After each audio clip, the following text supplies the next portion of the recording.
Hello दोस्तों, स्वागत है आपका अपने चैनल टर्बो स्टडी में, which is a part of SK solution. दोस्तों, आज इस वीडियो में हम लोग इलेक्ट्रिसिटी यानी कि विद्युत के कुछ इंपॉर्टेंट क्वेश्चन डिस्कस करेंगे, वो भी मैग्नेटिक फील्ड यानी चुंबकीय क्षेत्र से संबंधित। तो लास्ट तक वीडियो में हमारे साथ बने रहिए। और दोस्तों, वीडियो आपके लिए अगर हेल्पफुल लगे तो प्लीज़ चैनल को लाइक और सब्सक्राइब जरूर कर दिया करो। इस वीडियो का पीडीएफ आपको डिस्क्रिप्शन बॉक्स में दिए हुए लिंक से मिल जाएगा, तो आप वहां से इसकी पीडीएफ को डाउनलोड कर सकते हो। तो चलिए वीडियो को शुरू करते हैं। हमारा पहला क्वेश्चन है कि चुंबकत्व का कारण है मैग्नेटिज्म। मैग्नेटिज्म का कारण क्या होता है? तो इसका कारण होता है आवेशों की गति। आवेश आपको पता होना चाहिए फ्रेंड्स कि आवेश दो प्रकार के होते हैं, एक होता है लाइक चार्ज और दूसरा होता है अनलाइक चार्ज। जो हमारा लाइक चार्ज होता है, मतलब जैसे कि एक टाइप के आवेश, जैसे या फिर आपने प्लस प्लस ले लिया या फिर माइनस माइनस ले लिया, इन दोनों चार्ज को हम लोग बोलेंगे सजाती आवेश, यानी फिर या फिर बोल सकते हैं इसको लाइक चार्ज। और इसके अपोजिट होता है एक अनलाइक चार्ज। अनलाइक का मतलब आप लोग समझ ही गए होंगे कि एक जैसा नहीं, यानी प्लस माइनस या फिर माइनस प्लस, इस टाइप के चार्ज को हम लोग बोलते हैं अनलाइक चार्ज। तो जो मैग्नेटिज्म का कारण होता है यानी कि चुंबकत्व का जो कारण होता है, वो आपका आवेशों की गति होता है। ये प्लस से माइनस या माइनस से प्लस, इनके बीच जब प्लस प्लस होता है, यानी जब प्लस प्लस का केस होता है तो इनके बीच रिपल्सन फोर्स एक्ट करता है, यानी कि प्रतिकर्षण बल।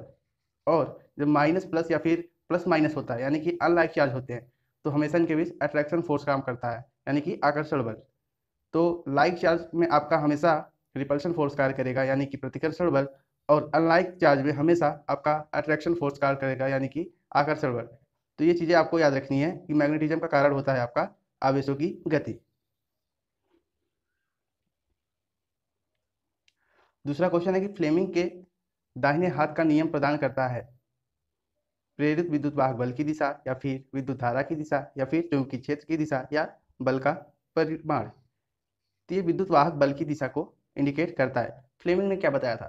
फ्लेमिंग ने ये बताया था, भैया अगर आप हमें करंट यानी विद्युत धारा की दिशा और चुंबकीय क्षेत्र की दिशा यानी बी, इन दोनों का डायरेक्शन आप मुझे बता दोगे तो मैं आपको बता दूंगा कि फोर्स किस डायरेक्शन में काम कर रहा है। तो इन्होंने एक लॉ भी दिया था अपना, दाएं हाथ का नियम। उन्होंने इसमें यह बताया था कि अगर अपने हम उंगलियों को इस तरीके से फैलाएं कि तीनों एक दूसरे से 90 अंश पे रहे, यानी परपेंडिकुलर रहे, एक दूसरे से लंबवत रहे, यानी कि परपेंडिकुलर रहे, तो जो हमारी तर्जनी उंगली होगी वो हमेशा इंडिकेट करेगी चुंबकीय क्षेत्र की दिशा को। और जो हमारी बीच वाली उंगली होगी यानी मिडल फिंगर जो होगी, वो हमेरा आई की दिशा को इंडिकेट करेगी, यानी धारा की दिशा को। तो जो हमारा थंब होता है यानी कि अंगूठा, ये कार्य करने वाले फोर्स यानी बल की दिशा को इंडिकेट करेगा। तो फ्लेमिंग ने यही बताया था कि प्रेरित विद्युत वाहक की बल की दिशा को ये मेरा जो थंब होगा वो इंडिकेट करेगा। इन्होंने एक लॉ दिया था जो कि हमेशा विद्युत वाहक बल की दिशा को बताता है। जब उस केस में बताएगा आपको जब आपको मैग्नेटिक फील्ड सॉरी चुंबकीय क्षेत्र और धारा की दिशा ज्ञात होगी।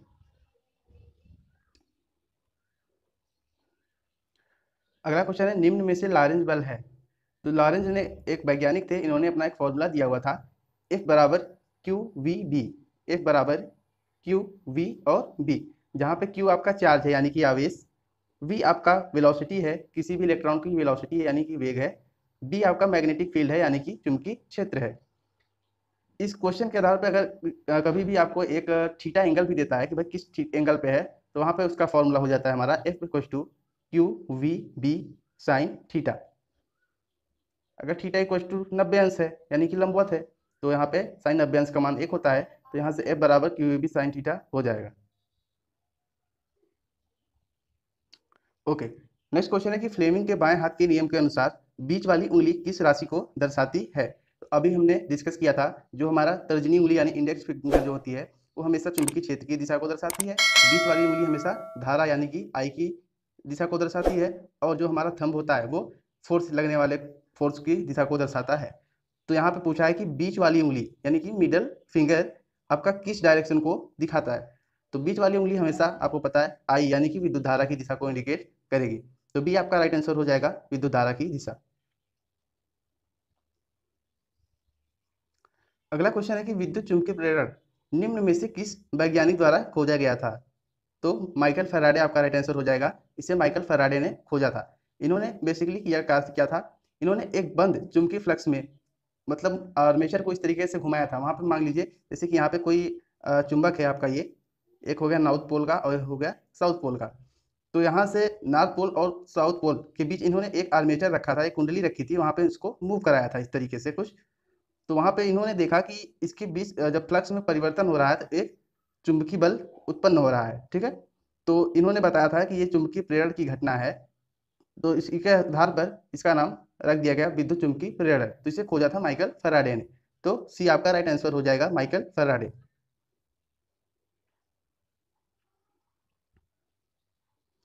अगला क्वेश्चन है, यांत्रिक ऊर्जा को विद्युत ऊर्जा में बदलने वाली मशीन का नाम क्या है? तो डायनमो आपका राइट आंसर हो जाएगा। अच्छा, डायनमो और जनरेटर दोनों आपका आंसर हो सकता है, लेकिन डायनमो आपका एक बेसिक प्रिंसिपल पर है, जबकि जनरेटर जनरेटर की बात करें तो इसमें आपका एक मैकेनिकल एनर्जी के सोर्स में फ्यूल एनर्जी यूज करते हैं हम लोग, ठीक, फ्यूल एनर्जी यूज करते हैं, फिर उससे हम लोग मैकेनिकल एनर्जी निकालते हैं। उस मैकेनिकल एनर्जी से हम लोग डायनमो को घुमाते हैं और जिससे वो इलेक्ट्रिसिटी हमें प्रोड्यूस करता है।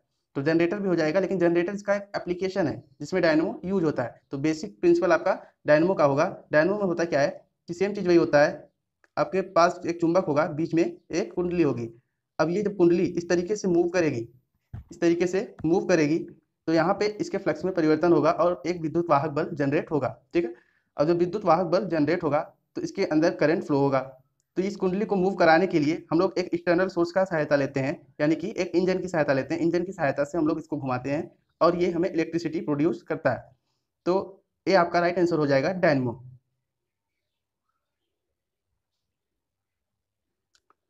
अच्छा, नेक्स्ट क्वेश्चन है कि अपचयी ट्रांसफार्मर में मान बढ़ता है। अपचयी का मतलब होता है friends step down, step down. नाम से ही क्लियर है कि स्टेप डाउन है, इसका मतलब है ये किसी भी स्टेप को नीचे करता होगा। तो अपचयी ट्रांसफार्मर में मान बढ़ता है, बढ़ता नहीं घटता है। तो यहाँ पे थोड़ा सा मिसप्रिंट हो गया है, यहाँ पे मान घटेगा, तो किसका? धारा का। तो धारा का ही मान बढ़ता है या घटता है। उच्चयी लगाएंगे यानी स्टेप अप लगाएंगे आप लोग, तो ये धारा का मान बढ़ाएगा, फिर धारा का मान घटाएगा। ये वोल्टेज की सहायता से इसके मान को बढ़ाता और घटाता है। तो डी आपका राइट आंसर हो जाएगा, धारा का मान ये बढ़ाता है या फिर घटाता है। जिस तरीके का ट्रांसफार्मर आप यूज करेंगे, या फिर स्टेप अप या फिर स्टेप डाउन, तो उसी तरीके से इसका मान घटेगा और बढ़ेगा।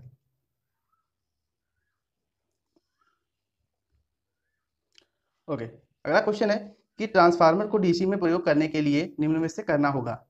पहला ऑप्शन है आपका कि इसकी क्रोड को बदल देना पड़ेगा, या फिर कुंडली को बदलना पड़ेगा, या फिर इसमें करंट रेगुलेटर यानी कि धारा नियंत्रक लगाना पड़ेगा, या फिर इसे केवल एसी में ही प्रयोग कर सकते हैं।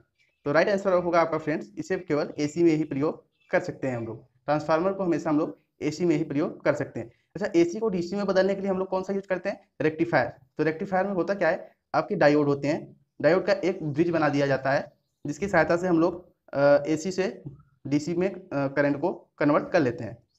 तो डी आपका राइट आंसर हो जाएगा कि इसे केवल एसी में ही प्रयोग किया जा सकता है। अगला क्वेश्चन है, लेंज का नियम निम्न में से संबंधित है। तो लेंज का नियम बेसिकली हमारा ऊर्जा से संबंधित है, कि भाई ऊर्जा का मतलब एनर्जी कंजर्वेशन पे ये काम करता है। तो लेंज का नियम, तो सी आपका राइट आंसर हो जाएगा, ऊर्जा। नेक्स्ट क्वेश्चन है, एक गतिमान इलेक्ट्रॉन उत्पन्न करता है। तो ऑप्शन है आपके केवल विद्युत क्षेत्र, केवल चुंबकीय क्षेत्र, या फिर कोई नहीं, या फिर दोनों। तो राइट आंसर आपका हो जाएगा सी, ये विद्युत तथा चुंबकीय क्षेत्र दोनों प्रकार के क्षेत्र को ये उत्पन्न करता है जब कोई इलेक्ट्रॉन मूव करता है। तो आपको पता है कि कोई भी करंट फ्लो कब करता है? फ्लो तभी करेगा जब इसके अंदर एक फ्री इलेक्ट्रॉन होंगे। भाई फ्री इलेक्ट्रॉन जब मूव करेंगे तो यहाँ पे इसके अपोजिट डायरेक्शन में करंट फ्लो होगा। जिस डायरेक्शन में आपके इलेक्ट्रॉन मूव करते हैं, जस्ट उसके अपोजिट डायरेक्शन में आपका करंट फ्लो होता है, यानी कि धारा का बहाव उसके विपरीत दिशा में होता है। जैसे मान लें अगर आप ये आपके पास कोई कंडक्टर है A to B, A to B आपके पास कोई कंडक्टर है, तो अगर इस डायरेक्शन में आपने देखा कि इलेक्ट्रॉन जो है मूव कर रहे हैं ए टू बी की तरफ, बी सॉरी ए से बी की तरफ कोई इलेक्ट्रॉन मूव कर रहे हैं, तो जस्ट इसके अपोजिट डायरेक्शन में विद्युत धारा की दिशा होगी, मतलब आई कुछ इधर मूव करेगा बी से ए की ओर। तो सी आपका राइट आंसर होगा, विद्युत तथा चुंबकीय क्षेत्र दोनों कोई भी मूविंग इलेक्ट्रॉन प्रोड्यूस करेगा।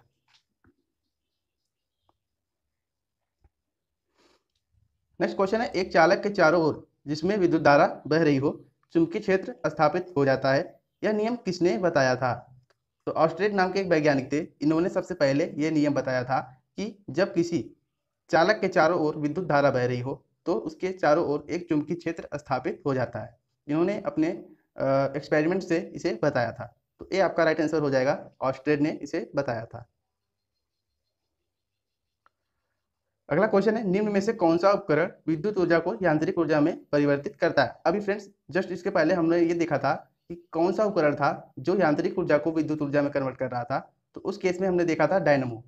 उस केस में हम लोग देखा था डायनमो एक ऐसा उपकरण था जो हमारा यांत्रिक ऊर्जा को विद्युत ऊर्जा में कन्वर्ट कर रहा था, जिसे हम एक्सटर्नल सोर्स की सहायता से घुमाते थे और वो उसमें फ्लक्स में परिवर्तन होता था और एक इलेक्ट्रोमोटिव फोर्स यानी विद्युत वाहक बल जनरेट होता था, जिससे हम लोग करंट फ्लो होता था।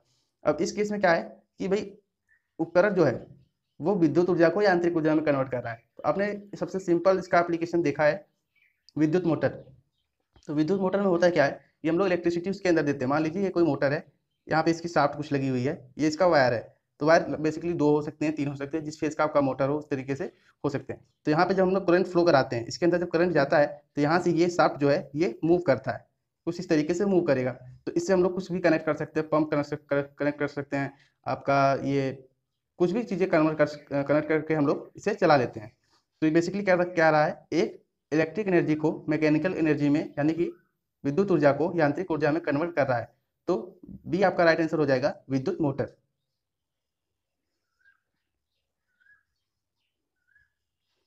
नेक्स्ट क्वेश्चन है कि चुंबकीय फ्लक्स यहाँ एप्सिलॉन चुंबकीय क्षेत्र बी क्षेत्रफल ए में निम्न में से संबंध है। एप्सिलॉन फ्रेंड्स यहाँ पे चुंबकीय फ्लक्स को कभी कभी हम लोग फाई से ही डिनोट करते हैं, फाई यहाँ पे एप्सिलॉन लिखा हुआ है, कोई बात नहीं, यहाँ पे हम लोग को मानने में कुछ नहीं आता है।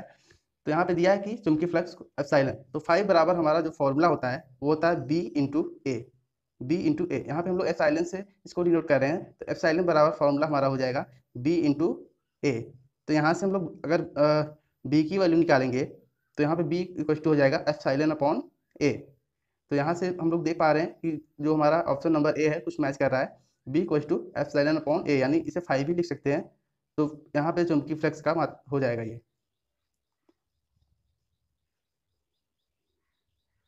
अगला क्वेश्चन है, विद्युत धारा का वोल्टेज निम्न से उच्च करने के लिए कौन सा उपकरण प्रयोग करेंगे। तो सिंपल सा बात है भाई, धारा का वोल्टेज बढ़ाना या फिर घटाना है तो हम लोग क्या करते हैं, उसमें एक ट्रांसफार्मर का यूज कर लेते हैं। तो ट्रांसफार्मर का यूज करते हैं तो दो टाइप के ट्रांसफार्मर होते हैं, एक होता है अपचयी यानी कि स्टेप डाउन, और दूसरा आपका होता है उच्चयी यानी कि स्टेप अप। तो दो टाइप के ट्रांसफार्मर होते हैं। अच्छा, अपचयी का मतलब, स्टेप डाउन का मतलब सिंपल सा है, ये वोल्टेज को डाउन करेगा, और अप का मतलब सीधा सिंपल सा है कि ये वोल्टेज को अप करेगा। तो यहाँ पे हम लोगों का जो क्वेश्चन बोल रहा है, कह रहा है नीचे से ऊपर ले जाने के लिए धारा, मतलब कम है वोल्टेज उसे ज़्यादा करना है, तो हम लोग कौन सा इसमें डिवाइस यूज करेंगे, तो वो आपका है स्टेप अप ट्रांसफार्मर यानी कि उच्चयी ट्रांसफार्मर को आप लोग यूज करेंगे। Okay, thank you friends. अगर ये वीडियो आपके लिए हेल्पफुल लगा हो तो प्लीज़ चैनल को लाइक और सब्सक्राइब जरूर कर दें। वीडियो का नेक्स्ट पार्ट हम जल्दी अपलोड करेंगे, तो उसके लिए आप सब्सक्राइब करके बेल आइकन को प्रेस करके रखिएगा, इससे नोटिफिकेशन आपके पास तुरंत जाएगा।